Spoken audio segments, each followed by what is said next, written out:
These are our budgies. Are these the only budgies we have? That's right.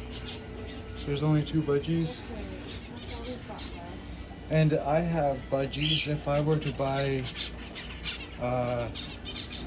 let's say, other birds, would they be allowed in the same cage? I keep the same species together. Or if you have budgies at home, they put budgies to it. And then it's better to keep them within the same gender as well.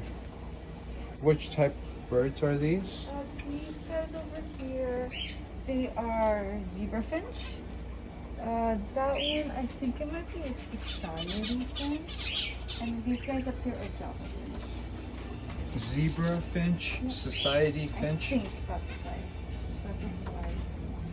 You think that's a society? Yeah, I can always double check if you don't mind waiting. I just gotta wash my hands. Not at all.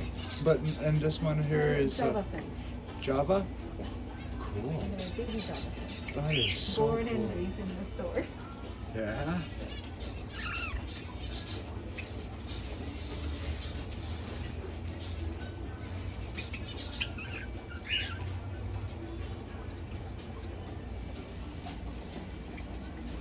I have budgies, so if I were to expand my aviary,